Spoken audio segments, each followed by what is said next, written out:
Ce programme vous est présenté en partenariat avec Storia Voce, la première web radio dédiée à l'histoire.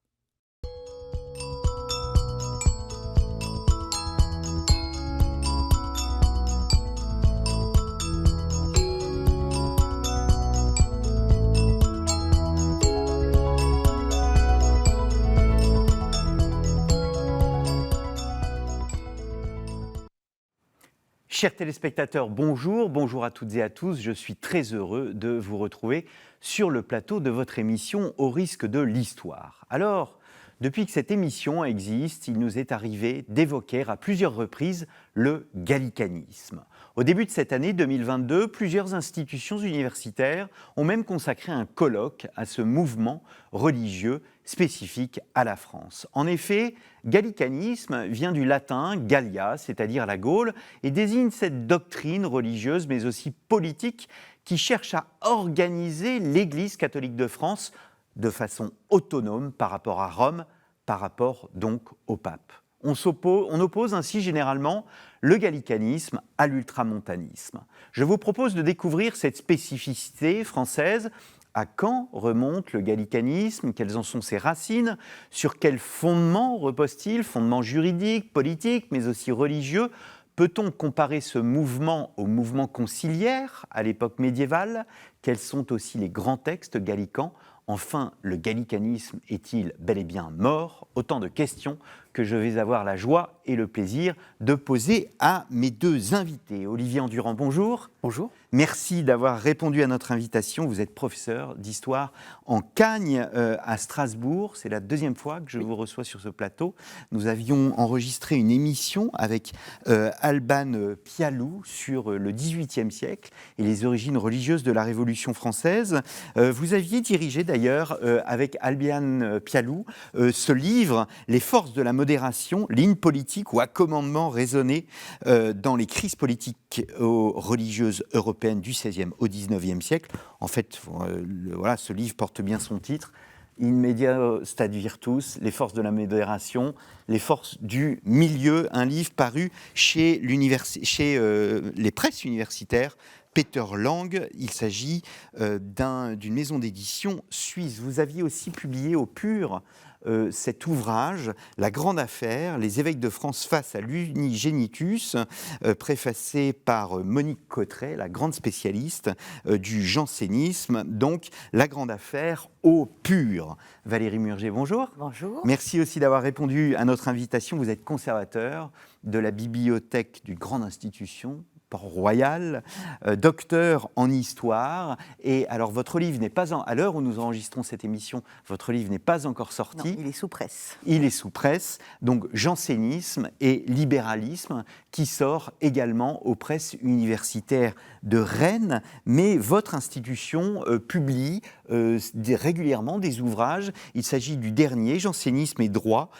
chez l'éditeur Chronique de Port-Royal, donc daté de 2022, qui parle des liens tout simplement du jansénisme et du monde juridique. Alors je me tourne vers vous et je reste avec vous, Valérie Murger. Comment définir simplement le gallicanisme ? Écoutez, comme vous le disiez, le gallicanisme, c'est à la fois un corps de doctrine et une pratique juridique qui vise à réguler les interactions entre les deux pouvoirs, le pouvoir spirituel et le pouvoir temporel, dans le cadre du Royaume de France. Voilà. Et en fait, j'opposais dans mon introduction gallicanisme et ultramontanisme. Là, vous vous situez l'Église par rapport au pouvoir monarchique, mais il y a aussi évidemment le pouvoir pontifical. Alors oui, il me semble que l'ultramontanisme est un concept qui est un tout petit peu plus tardif finalement que la période médiévale où se met en place la théorie gallicane, mais il est exact que c'est une réaction aussi de protection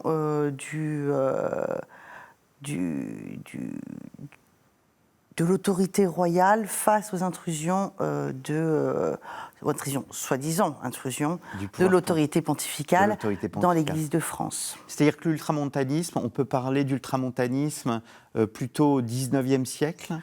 Oui, pour moi, oui. Alors, il y a une utilisation du mot ultramontaniste qui existe sous l'Ancien Régime, mais qui, à mon sens, ne recouvre pas exactement la même réalité que ce qu'on appelle l'ultramontanisme au XIXe siècle, qui est beaucoup plus politique que théologique, finalement.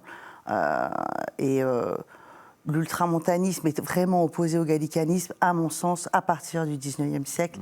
Avant, ça reste quelque chose de beaucoup plus téléologique. Ultramontain, c'est celui qui voit au-delà de la montagne, des Alpes, et qui regarde donc vers Rome. Olivier Endurant. Pour aller dans le sens de ce que disait Valérie, le terme de gallicanisme est un terme qui a été forgé au XIXe siècle. Avant, je crois, 1809, et je pense que la date est intéressante et on y reviendra, on parle de maxime française ou de maxime romaine, on parle de comportement gallican, de liberté de l'Église gallicane ou de dérive ultramontaine. Ça se trouve dans un certain nombre de textes au XVIIe ou au XVIIIe siècle, mais les deux concepts, gallicanisme et ultramontanisme, ne sont pas forgés, ne sont pas définis. Et le problème aussi de ces termes en isme, ultramontanisme ou gallicanisme, c'est qu'ils ont une tendance à figer des réalités qui sont des réalités, dès le départ, extrêmement plurielles. Et là aussi, il faudra, je pense qu'on y reviendra, gallicanisme, j'ai envie de dire quel gallicanisme, de quoi parle-t-on ?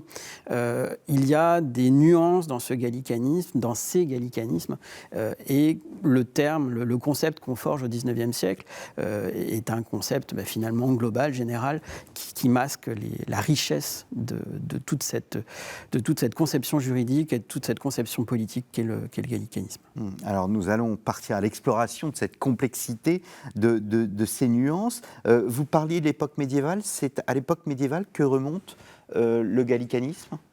Oui, alors il y a eu ce qu'on peut appeler une préhistoire du gallicanisme, dans le sens où dès le IXe siècle, par exemple, Hincmar de Reims s'est opposé à certaines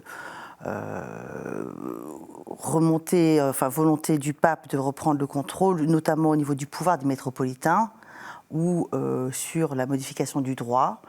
Mais en l'occurrence, c'est vraiment à la fin de la période classique, à la charnière du XIIIe et du XIVe siècle, qu'on peut dater les débuts du gallicanisme tel qu'il s'est défini juridiquement avec les édits et les ordonnances de 1407 sur les finances et sur les bénéfices. Alors, on va laisser peut-être de côté l'aspect financier et les bénéfices, même si c'est naturellement important. Je voudrais quand même revenir un peu avant, et avec cette figure que nous, Français, apprécions peut-être plus que tous, et Saint-Louis. Il y a une querelle entre la papauté, on a une figure une figure de sainteté, Saint-Louis. Or, Saint-Louis, il n'hésite pas à aller au-devant du pape et à lui reprocher ses interventions sur son domaine. Absolument, parce que Saint-Louis, il est un capétien, il fait partie de cette lignée des rois qui, peu à peu, a réussi à passer d'un système féodal à une monarchie au sommet de laquelle il se situe. Et il n'aime pas qu'on empiète sur ses droits. Or, à Beauvais, dans l'évêché de Beauvais, il y a une querelle à propos de l'élection du maire de Beauvais. C'est extrêmement factuel.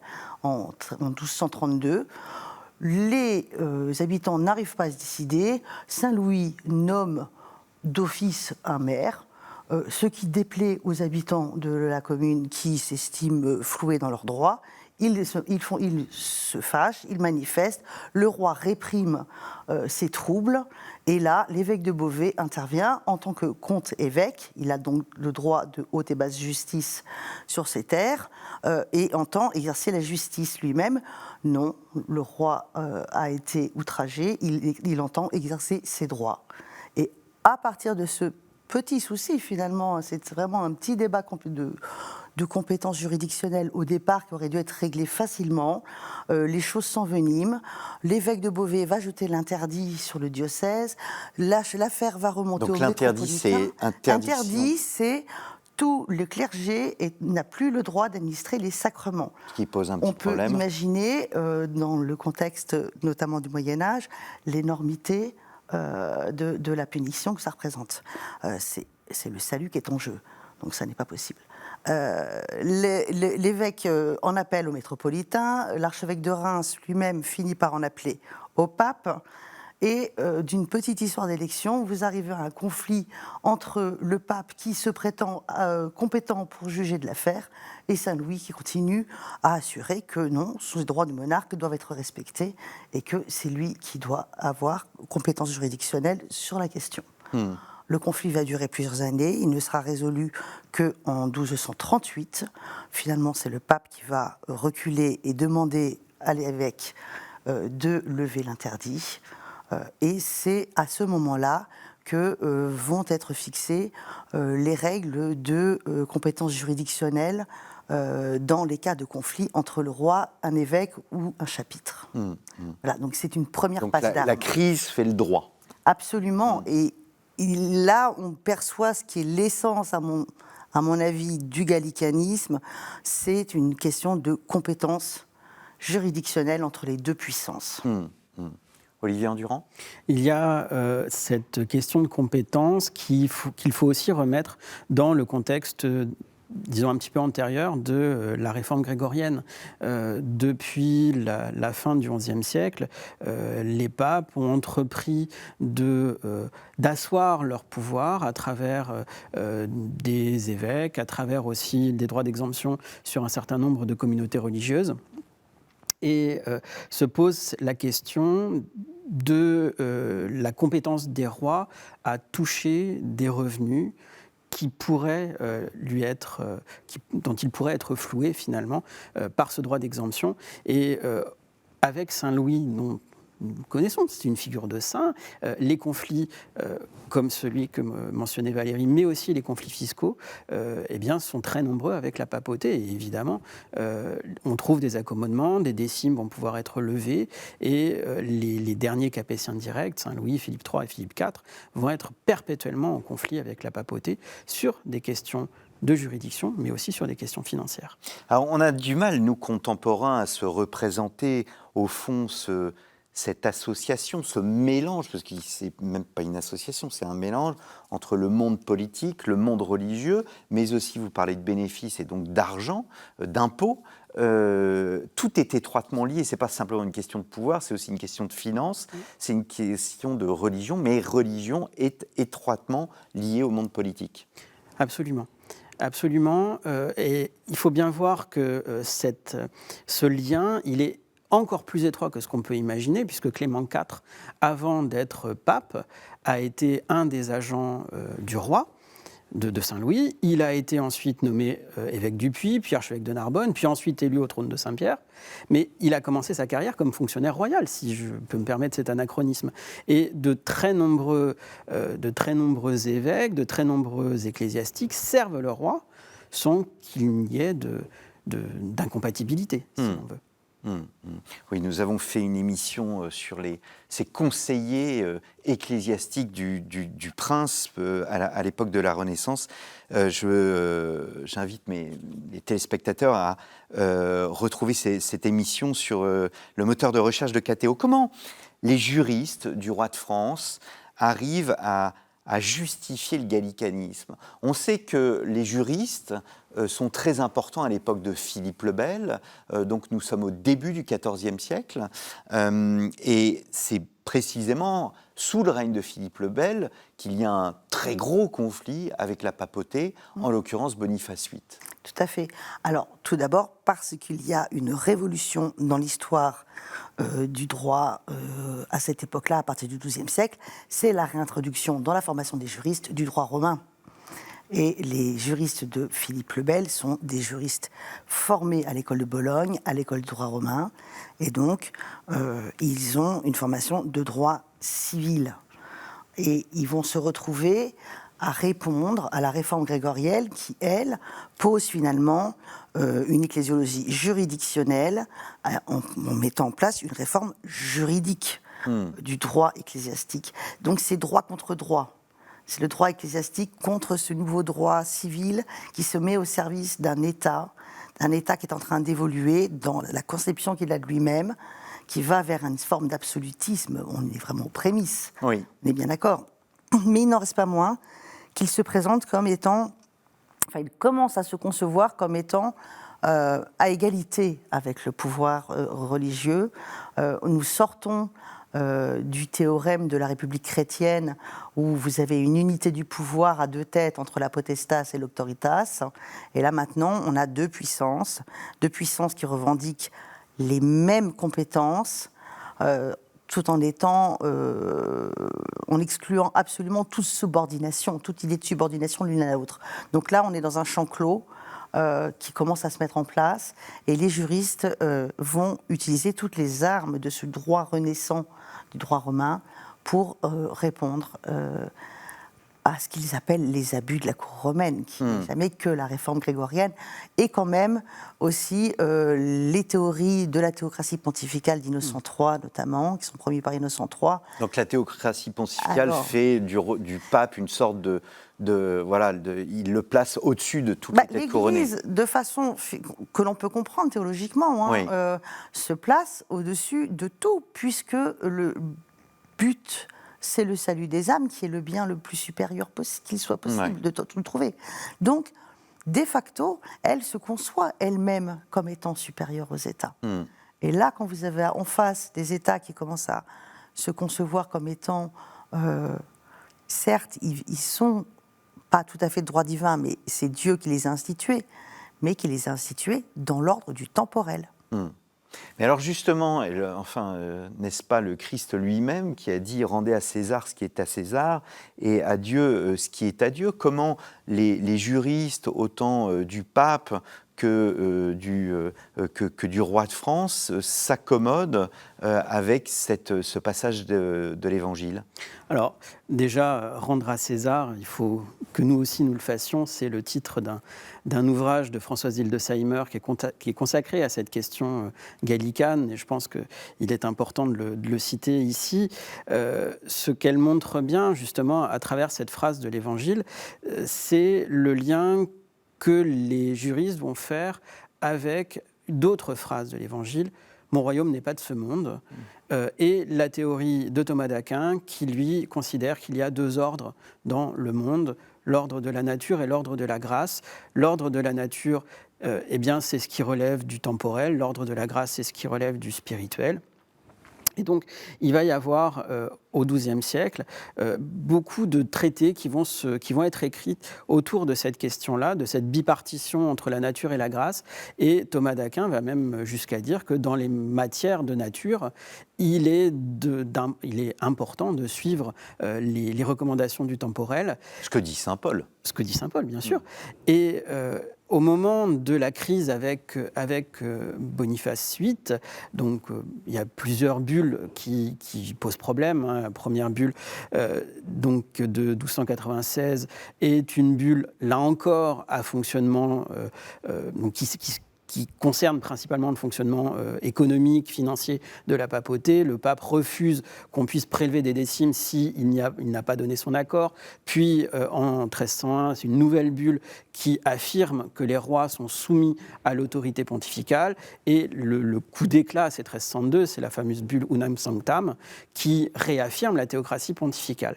Et donc, de cette réaffirmation de la théocratie pontificale, un juriste qui s'appelle Jean de Paris, donc, qui est un disciple de Thomas d'Aquin, va reprendre l'argument du rendez à César en le mélangeant avec « mon royaume n'est pas de ce monde », en disant voilà, le pape doit s'occuper exclusivement des questions spirituelles, le roi doit s'occuper des questions temporelles.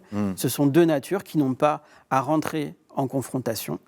Et Philippe le Bel va quand même un peu plus loin en disant que lui n'empiète pas sur le pouvoir du pape, il ne fait que protéger ses sujets contre un magistère qu'il considère comme déviant, puisque avant le fameux attentat d'Agnani, dont tout le monde connaît, eh bien, le pape a quand même été accusé par les juristes et par le chancelier Pierre Flotte d'être simoniaque, d'avoir commerce avec les démons et sodomites, etc. Et j'en passe. Donc, puisque ce pape est une figure qui conduit le chrétien en enfer, il appartient au roi qui lui aussi a été sacré de protéger ses sujets de l'enfer. Et donc il y a une forme de surchristianisation de la figure royale qui va assurer le pouvoir du roi. Et qui ne va pas cesser, on va le voir après. Ce sont au fond deux libertés qui s'opposent.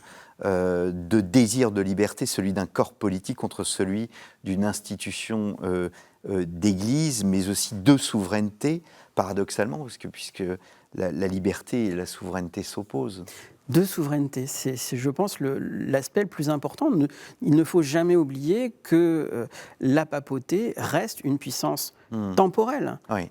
Que nous ne sommes pas sortis de cette double nature du pouvoir pontifical qui est à la fois puissance temporelle, qui exerce son pouvoir sur des hommes, qui prélève des impôts, qui, quand c'est nécessaire, combat, et aussi qui est la source de la justification du pouvoir chrétien.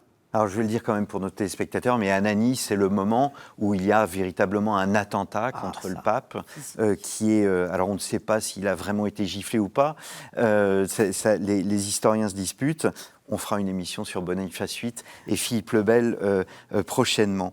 Alors, on a fait une émission sur les conciles médiévaux avec Émilie Rosembly, et nous savons qu'au cours du grand schisme d'Occident, à la charnière des XIVe et XVe siècles, la parole des conciles s'est voulue supérieure à la parole des papes. La France et les évêques français profitent-ils de ce mouvement conciliaire, du conciliarisme, c'est le terme technique, pour affirmer la liberté de l'Église du Royaume de France? Alors oui, il est certain que ces thèses conciliaristes qui sont quand même formulées au moment où la papauté est en grande faiblesse, pendant le grand schisme, sont un des piliers sur lesquels la doctrine gallicane se construit, parce qu'il ne faut pas oublier que le pape revendiquait dans son contrôle, son droit à contrôler les souverains, s'arrogeait le droit de délier les sujets de leur serment de fidélité au roi. Il y avait quand même une mise en danger extrêmement importante du corps politique. Et il est certain que la faiblesse de la papauté ait enlevé une partie de ses pouvoirs pour les confier pour les donner théoriquement aux conseils généraux, c'était extrêmement intéressant politiquement aussi. Donc les gallicans s'appuient sur ces thèses conciliaristes, et ils s'appuient notamment sur deux grands conciles qui ont eu lieu au début du XVe siècle, à savoir le concile de Constance et le concile de Bâle, qui vont formuler un certain nombre de thèses, notamment sur la supériorité du concile sur le pape, le fait que le pape ne peut pas être infaillible en dehors du concile général, que l'Ecclésia dans son ensemble est supérieure au magistère. C'est à partir de ces thèses-là qu'en 1438, elles sont tout à fait adoptées par la Sorbonne, par les juristes de Paris. Et à partir de 1438, on a la promulgation de ce qu'on appelle la pragmatique sanction de Bourges, qui est un des textes fondateurs, vraiment une grande référence du gallicanisme, qui reprend une grande partie des édits du concile de Bâle, et notamment rétablit l'élection des évêques et des curés, et redonne tout ce qui est collation de bénéfices finalement au pouvoir séculier. Donc, alors la pragmatique sanction, c'est Charles VII. Charles VII, c'est évidemment le couronnement grâce à Jeanne d'Arc. Absolument. Le sacre grâce à Jeanne d'Arc. On le connaît pour la guerre de 100 ans, mais on le connaît moins pour la pragmatique sanction de Bourges. Donc ce texte de la pragmatique sanction constitue une sorte de borne miliaire du gallicanisme, Olivier Endurand? Alors, borne miliaire, peut-être pas. En tout cas, un moment absolument important. On va y revenir, mais les textes à l'origine de cette pragmatique ils ont une trentaine d'années d'antériorité. Ce sont les décrets les édits enregistrés au Parlement en 1408 sur le fonctionnement pratique du gallicanisme. C'est-à-dire qu'avant d'être théorisé dans le cadre de la pragmatique, il y a déjà une pratique qui est mise en place et qui est enregistrée au Parlement et donc qui repose sur les bénéfices et sur la juridiction. On y revient toujours. Et la pragmatique ne fait qu'adopter et que renforcer intellectuellement et théologiquement les données qui ont été... tout ce qui a été pensé au moment du Concile de Bâle. Il faut aussi bien considérer que cette pragmatique, elle a été faite en 1438, on est à peu près dans le moment du Concile de Ferrare, on sort progressivement du grand schisme, et au Concile de Ferrare, on n'est plus du tout dans la lecture conciliariste du Concile de Bâle. On commence à retrouver des thèses qui sont défendues par quelques écoles de théologie sur l'importance du pouvoir pontifical. Et en France, on reste fidèle à l'école de Paris, et ça, donc une école théologique, donc celle dont Valérie parlait, autour de Jean Gerson, autour de Pierre d'Ailly, qui défend le concile. Et donc, par attachement à cette école de Paris, le roi interdit à ses évêques de se rendre au concile, les réunit à Bourges et fait donc voter, enfin pas voter, mais fait adopter cette pragmatique sanction. C'est un texte extrêmement fort, parce que pragmatique sanction, c'est un texte, l'origine de l'expression vient en fait de l'Empire romain, c'est une sorte de loi fondamentale en matière religieuse. Et la loi fondamentale, c'est ce qui fonde le royaume, au sens propre. Tout à fait. Alors on fait un petit bond dans le temps. Un autre texte essentiel de l'histoire du gallicanisme, c'est 1516, la signature du concordat de Bologne entre François Ier et Léon X. Est-ce que ce texte est un compromis? Est-ce que c'est une atténuation de la pragmatique sanction? Voilà, vous l'avez bien dit, il y a un côté très fort, il y a l'idée d'imposition. Est-ce que le concordat de Bologne, plus tard, est une volonté de retrouver une forme d'équilibre entre les deux? Alors oui, mais en fait, le fond du problème du Concordat de Bologne et dans son rapport à la pragmatique, c'est que la pragmatique sanction est un acte unilatéral. Le roi décide seul de ce que sera son royaume et les modes de désignation des évêques. Valérie parlait tout à l'heure de l'élection. Le roi se réserve quand même un droit de promotion. Donc il a le droit de recommander des candidats au chapitre.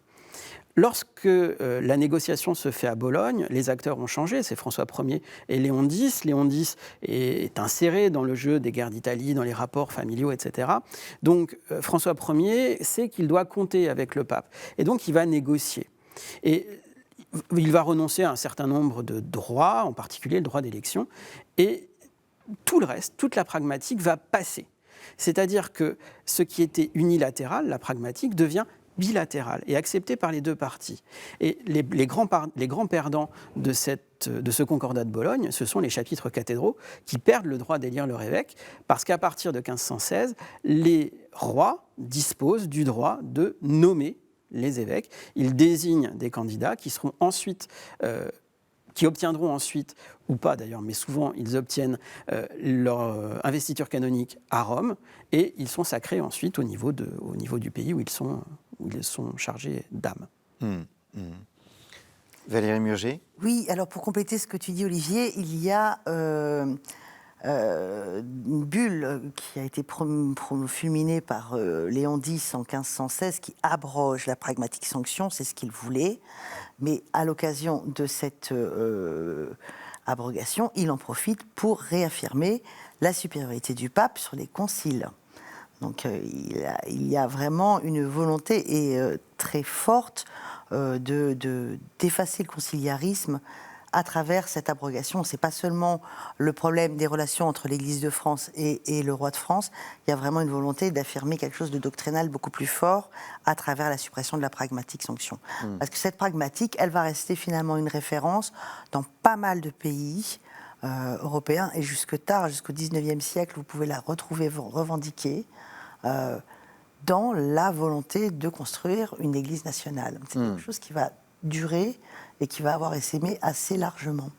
Alors, on reviendra, on essaiera de revenir avant la fin de cette émission sur l'influence du gallicanisme sur l'étranger, sur les autres États. Je reste sur le Concordat de Bologne. Le Concordat de Bologne, au fond, sera le texte de référence qui va perdurer jusque la constitution civile du clergé en 1790. Là, pour le coup, c'est une borne miliaire, c'est un texte fondateur des relations entre, d'une part, le Saint-Siège et, d'autre part, la couronne de France. Absolument, et alors ça se passe pas toujours sans problème. Hein. Oui.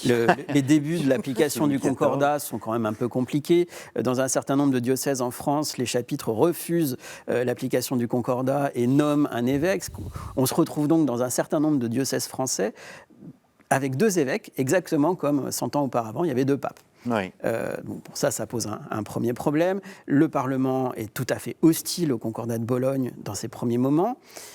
Bon, il affirme qu'il jugera en fonction de la jurisprudence de la pragmatique, mais le roi prudemment retire les causes de contestation au Parlement et l'envoie au Grand Conseil, ce qui évite les problèmes. Mais il va y avoir après quelques épisodes un peu complexes. Par exemple, entre 1682 et 1693, aucun évêque français ne recevra ses bulles de Rome à cause de la querelle entre Louis XIV et Innocent XI. Mais globalement, ça se passe bien. Ouais. Ça se passe très bien. Alors, ce qu'il y a de très intéressant, c'est de voir, parce que là, nous sommes dans la représentation, dans l'histoire des représentations, c'est sous François Ier que le lien entre le roi et le Christ s'affirme. François est même représenté en Jean-Baptiste. Est-ce que la France devient une sorte de nouvel Israël? Est-ce que se développe une religion monarchique? Est-ce qu'on peut parler d'une forme de transfert de sacralité? Peut-être plus une forme de mutation de la forme de sacralité, puisque depuis que les rois de France sont sacrés, le roi est évêque du dehors, donc il y a déjà une forme de sacralité par le sacre, mais avec l'évolution de la conception de la monarchie, et notamment avec François Ier, on parle d'un premier absolutisme royal. Il y a un glissement du représentant de Dieu sur terre vers quelque chose qui serait de l'existence du divin dans le corps du roi, que l'on peut retrouver symbolisé effectivement dans ce tableau, et qui finalement est entériné par le pape, qui vient de conférer au roi le droit de nommer les évêques. Donc il lui reconnaît cette part divine d'une certaine façon. Par ailleurs, on est quand même dans une période où sont en train d'émerger les troubles de la Réforme, et le roi très chrétien se présente dans un certain nombre de tableaux finalement comme celui qui va mener la rénovation dans son royaume. Une rénovation pacifique et apaisée par la figure d'un roi qui devient porteur de l'ensemble de son pays, en fait. Est-ce qu'il y a une religion, est-ce qu'on peut parler de religion royale à la place du terme très moderne au fond de religion d'État? Religion royale, personnellement, j'adhérerais pas tellement à l'expression, parce que on n'adore pas le roi, on adore Dieu, et le roi n'est que le garant de l'unité de son royaume. en gardant dans un modèle de royaume qui de plus en plus est pluriconfessionnel. On a, Valérie parlait des troubles de la Réforme, à partir de l'édit de Nantes et jusqu'à l'édit de Fontainebleau, on a un royaume où cohabitent tant bien que mal les catholiques et quelques protestants, et donc le roi fait la figure unificatrice. Donc c'est plus facile de construire une nation autour de la figure royale que de la figure, de l'image religieuse, qui est plus clivante, même si, évidemment, Louis XIV reviendra là-dessus après. Mais religion royale, non, puisque même le cardinal de Richelieu, quand, dans son testament politique, écrit que il ne peut pas y avoir de gouvernement autre que chrétien, et que le but d'un roi est de conduire son peuple vers le salut et vers l'adoration de Dieu. Alors, on se souvient que lors de la messe d'enterrement de Louis XIV, je ne sais plus quel évêque, vous allez peut-être m'aider, avait dit « Seul Dieu est grand ». Massillon. Massillon, voilà, Massillon. Alors, un des grands évêques de l'époque de Louis XIV, c'est Bossuet. Et Bossuet est impliqué dans ce qu'on appelle la déclaration des 4 articles, qui fait partie donc, de l'histoire du gallicanisme. En fait, l'origine du texte est dans ce qu'on appelle le droit de la régale. Alors, c'est un peu technique. Qu'est-ce que ce droit? Qu'est-ce que nous dit ce droit? Et comment ce droit va-t-il envenimer de nouveau les relations entre le roi de France et le pape, qui à l'époque est Innocent XI? Absolument. Alors, comme l'a mentionné Olivier, la régale, en fait, c'est un droit dont dispose le roi en cas de vacance d'un évêché, c'est-à-dire quand l'évêque est mort, il a le droit de percevoir les bénéfices du dit évêché. On revient encore une fois à la question financière, pendant le temps de la vacance. Et c'est un droit qui existe surtout dans le nord et dans le centre du royaume.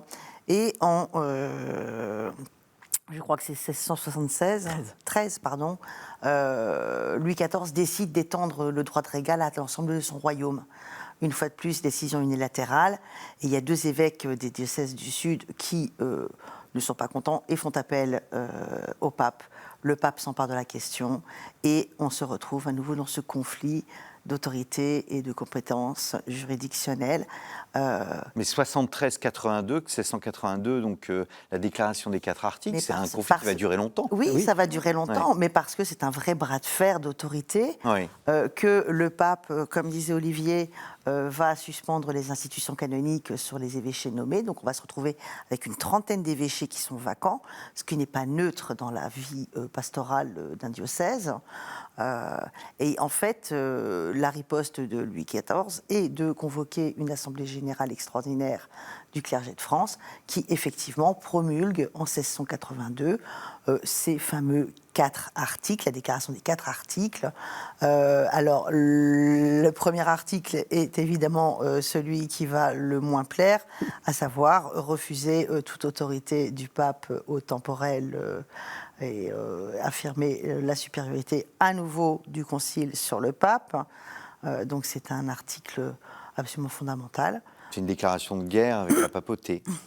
On réactive les vieux démons, je dirais, et en même temps on pose un nouveau jalon dans cette histoire du gallicanisme, un jalon qui va être absolument essentiel, aussi bien au XVIIIe qu'au XIXe siècle. Ça va devenir la référence principale, et une référence qui va être de plus en plus contournée au fur et à mesure que les enjeux politiques et ecclésiologiques changent. Donc, mais 1682, c'est un des auteurs sur lesquels je travaille au 19e parle de palladium des libertés de l'Église gallicane. C'est le palladium des libertés de l'Église gallicane. C'est fondamental. Olivier ? Alors, il faut aussi le remettre en contexte, ce texte. Depuis le début du XVIIe siècle, certaines écoles théologiques sont en train d'affirmer progressivement l'infaillibilité pontificale, renforcer l'autorité du pape. Et on a, avec ce texte, une réaffirmation des droits de l'école de Paris. On revient donc, le deuxième article affirme que le décret Haec Sancta du Concile de Bâle est valable. Ouais. Et on est bien embêté à Rome, parce que qu'est-ce qu'on peut faire, qu'est-ce qu'on peut dire Il y a une règle à Rome qui est la liberté d'enseignement des écoles théologiques. Donc à partir du moment où vous ne dites pas de choses qui sont hérétiques ou condamnées, vous avez le droit de le dire. Ce qui va faire le nœud du problème, c'est que les 4 articles dont parlait Valérie sont obligatoirement enseignés dans les séminaires. Et c'est là-dessus que Innocent XI va intervenir et va bloquer toute décision, enfin toute tentative de négociation. Et Bossuet, il est bien embêté, on lui demande d'écrire une défense des 4 articles qu'il a terminée en 1685. Il ne la fait pas publier, parce que 1685, c'est la date de l'édit de Nantes, enfin de la révocation de l'édit de Nantes, et il se dit qu'une défense et affirmation des privilèges gallicans, au moment où on trouve peut-être une via media, une modération à travers la question protestante, ce serait remettre de l'huile sur le feu, et la défense des 4 articles de Bossuet ne sera publiée que bien plus tard, par son neveu, dans le contexte de la crise janséniste. Et ce qui est amusant à voir, c'est que ces 4 articles gallicans, ils vont immédiatement susciter des réactions. Alors en Belgique, ils vont donner lieu à des pamphlets, et ce qui m'a le plus surpris, c'est que le primat de Hongrie va lui-même écrire au pape en affirmant que les 4 articles parisiens sont une aberration, que le pape reste et doit rester à la tête de l'Europe chrétienne. Est-ce que l'État, alors on sait que l'État ne cesse de se développer dans la centralisation, de s'affirmer, c'est ce qui caractérise précisément l'époque moderne par rapport à l'époque médiévale, même si les fondements de la centralisation remontent au XIIIe, XIVe siècle. Est-ce que l'État ne devient pas peu à peu, au fond, une alternative à l'Église? Est-ce qu'il ne va pas au-delà de cette mission qui est définie par saint Thomas d'Aquin qu'on évoquait tout à l'heure, de gérer des choses uniquement temporelles?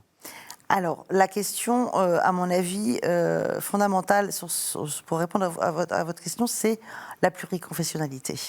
À partir du moment où vous avez une pluriconfessionnalité qui s'impose, et très particulièrement après la Révolution, où on a la reconnaissance de la liberté des cultes, vous vous retrouvez avec une impossibilité de confier à une Église qui ne représente, entre guillemets, qu'une confession, la gestion de l'ensemble de la vie de la société.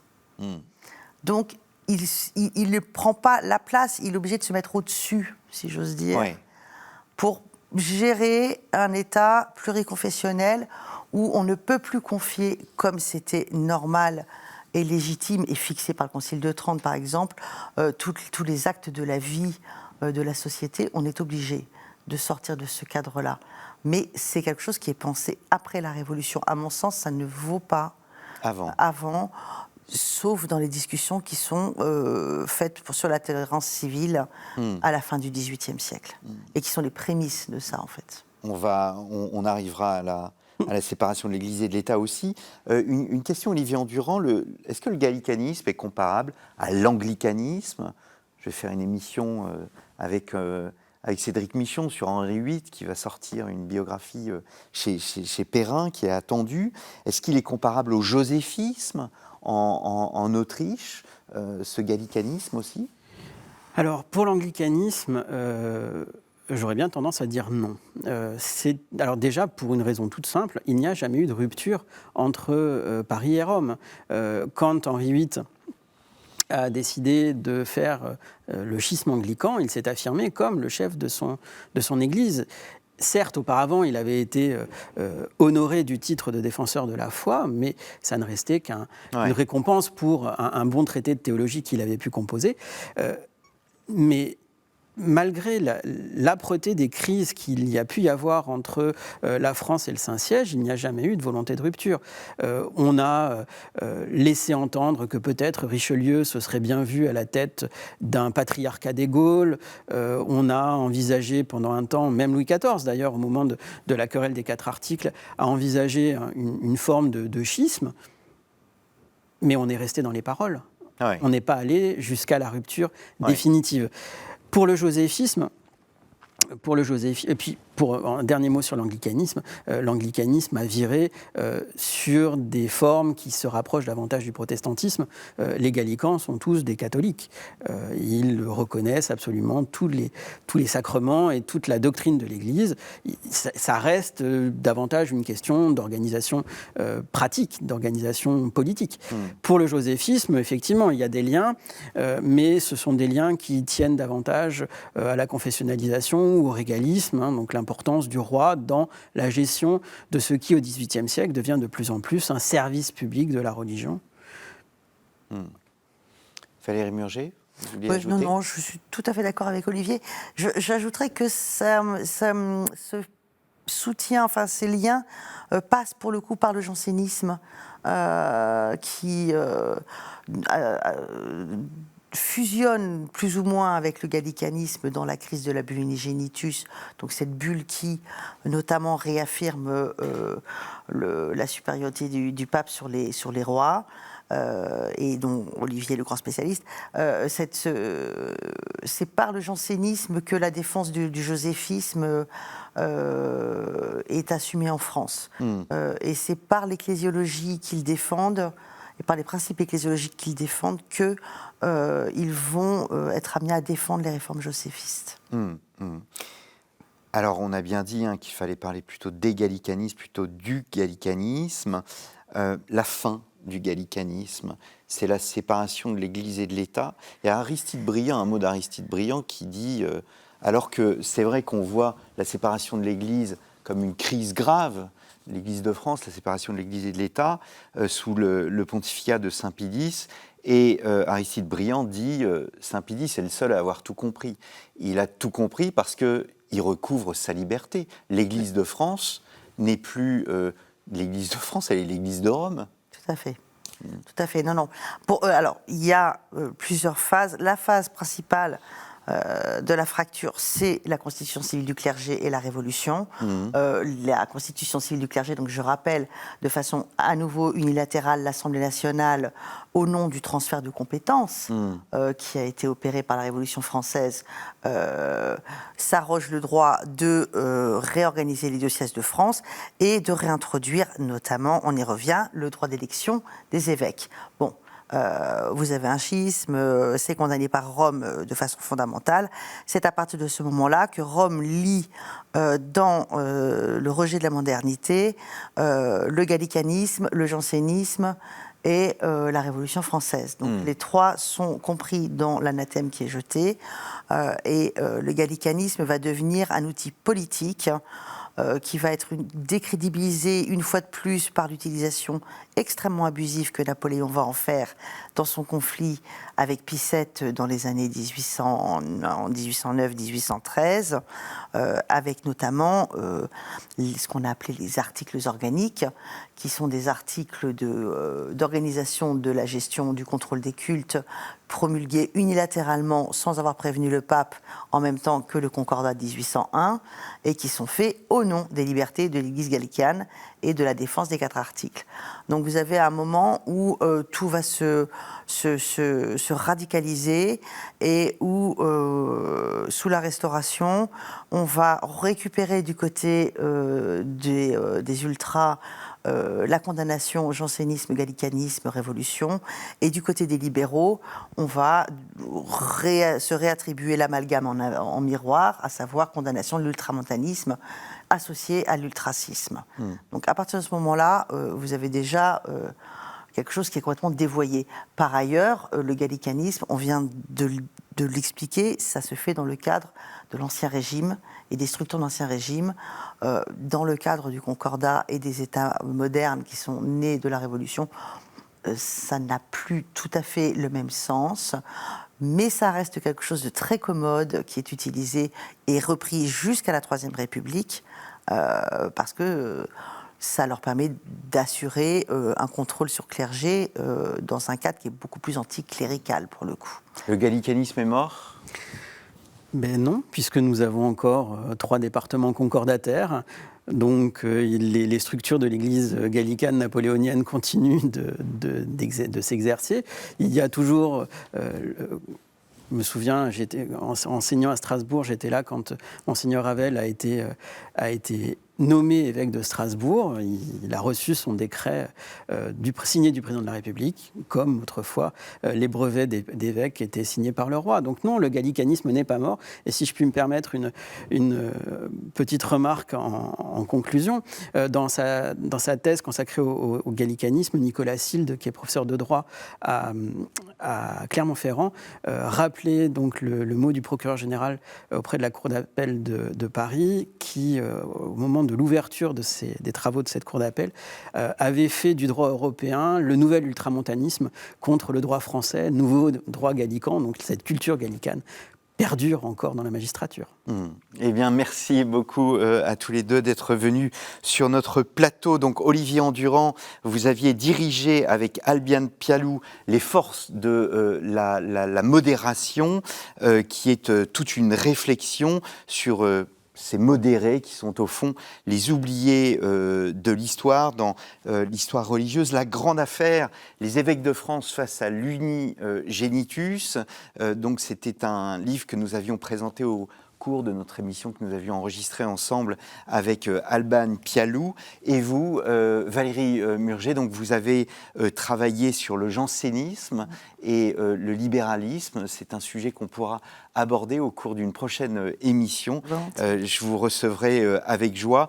Et vous travaillez à Port-Royal, à la bibliothèque de Port-Royal, et vous avez les chroniques de Port-Royal qui sont régulièrement publiées. Et le dernier numéro est consacré au jansénisme et au droit.